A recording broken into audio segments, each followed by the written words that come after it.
April 22nd, Earth Day 2017, and like millions of others, my daughter Mickey and I found ourselves taking to the streets in the March for Science. And while I am almost always up for a good political stance, and even more so if I can share that with my kids, this was one of the most confusing I've ever been a part of. How can it be that we need to march for science? As Hank says in the song, it's a process, not an ideology, and doesn't seem as though it should be up for debate, really. More than a month later, I'm still baffled. Because thinking back on it, we've been marching with science for most of my entire life. And in my case, that's a long time. My first, earliest memory I have outside of my own immediate family came when I was not quite 4 years old. February 20th, 1962. Point to 6 a.m. Eastern Standard Time. The skies are beginning to lighten, and a cool north wind rustles across the Cape.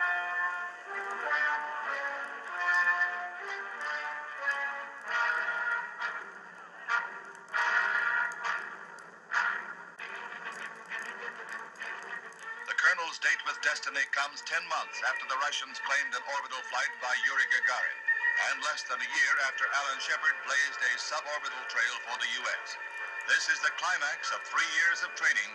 This is the moment when the eyes of the world turn to Cape Canaveral. The Russian orbits were in a thick fog of secrecy. The United States stands or falls in the white-hot glare of worldwide publicity.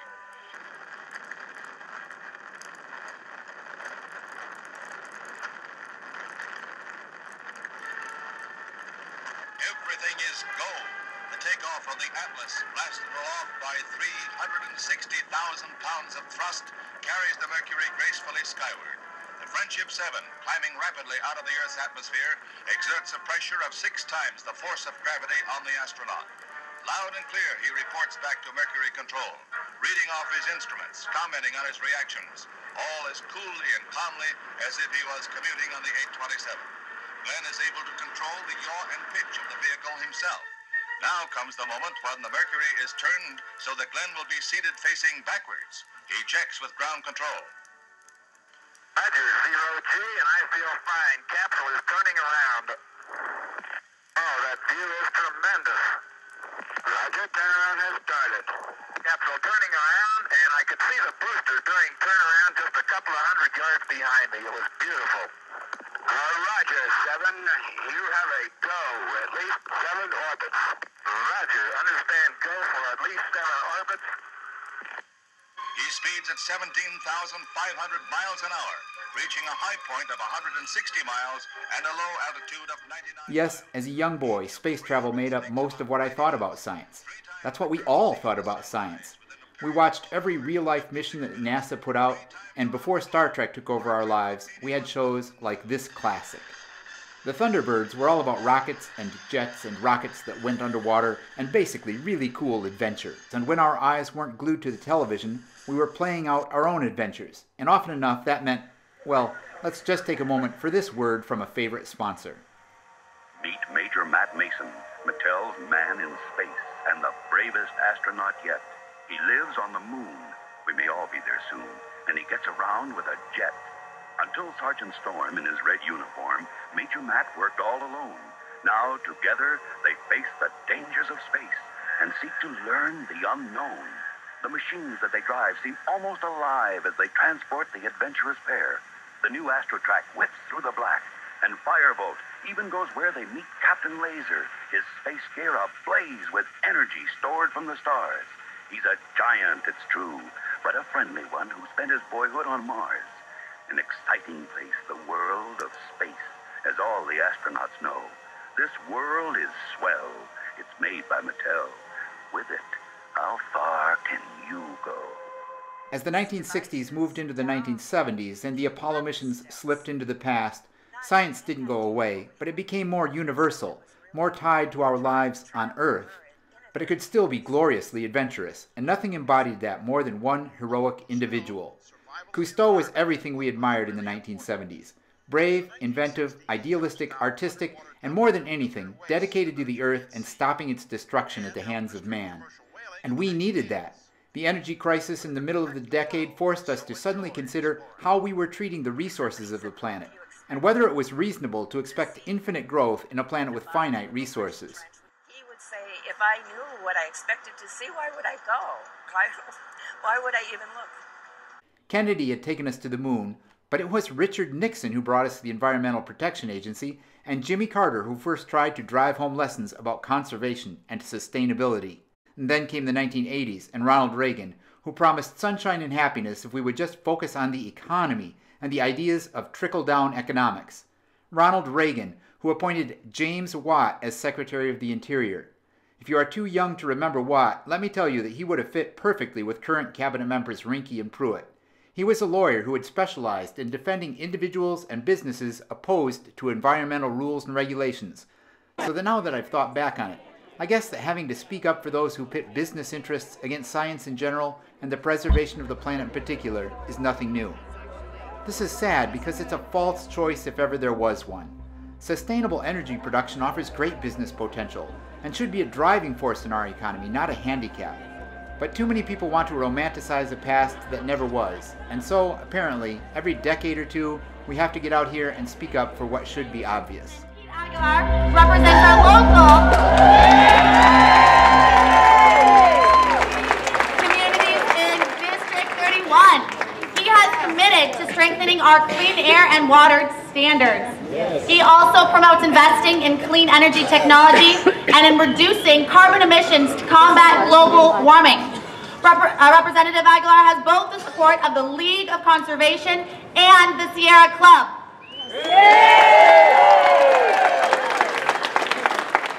He is a believer in science and in science-backed policy.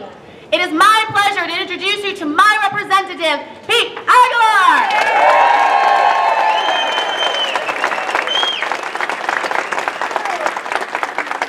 So much for coming out today, and thank you to my constituent Maggie for inviting me. It's an honor to be here with you today. Thank you for coming out and for marching for science. This is so important. I don't know about you, but I like my government like I like my isotopes, stable. But over the last 8 years, we've come a long way. We've acknowledged where we've been, we've acknowledged the work that we have to do, but more importantly, we know that the work ahead is going to be tough. And we know that this EPA administrator and this administration is not going to help us.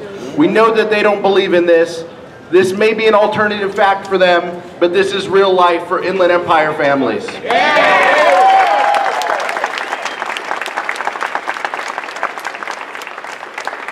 We know that our health, our climate, and our planet is uncompromising. We know that this is important. Thank you so much for being here. We have plenty of work to do, but we can only do it together. If you raise your voices, if you continue marching, if you continue working together, hold your elected officials accountable. Let's make sure that we're putting science first, that we're letting the facts speak for themselves, that we're putting our country, our world, our climate, and our community first. Thank you so much for being here. I'm so proud to kick this off with you. It's an honor to be here. It's an honor to stand on the backs of science with you, to stand for fact. Thank you so much to Maggie for inviting me, and thank you all of you for being here.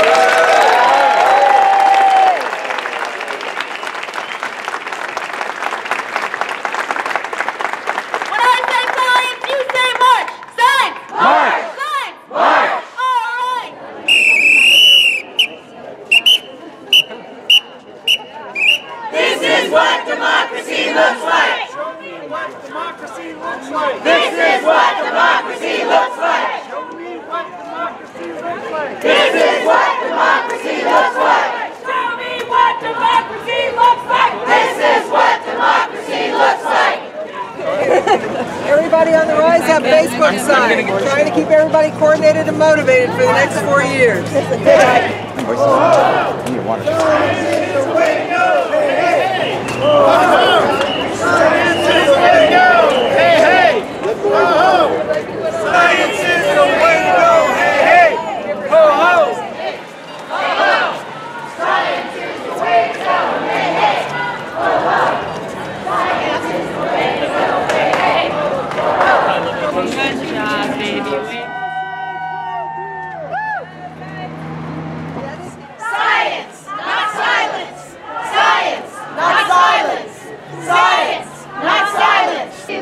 Don't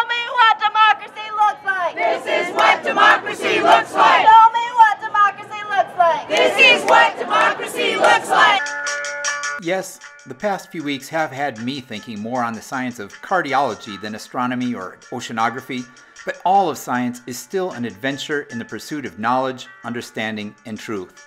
So I hope we get back to seeing science for all it offers all of us, the chance to ask the big how and why questions, to see and make sense of all the connections between ourselves and the planet we live on. And I hope we keep showing our kids that science is not just important, but also filled with the possibilities of fun and lives filled with adventure. iPads and YouTube are great, and I have placed few limits on my kids using the internet. But are there still Thunderbirds and Major Matt Masons out there for today's generation? What do you remember growing up with that taught you to value science? How can you bring that message home, not just for the people in Washington today, but for the kids that will have to take over in the future? Let me know what you think, and keep marching. For science. For all of us. Thank you so much for being here. When I first offered to plan this satellite march, I thought maybe we'd have like 200 people out here, so this is amazing!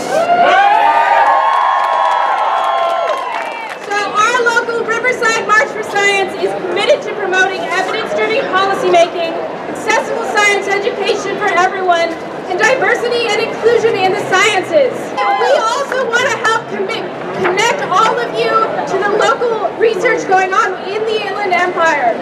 We hope that this movement leaves you feeling inspired to get involved. Over the next few days, we are going to be on social media giving you some ideas about what to do next. That was our March for Science. Probably won't record much more today, so till next time, don't forget to be awesome.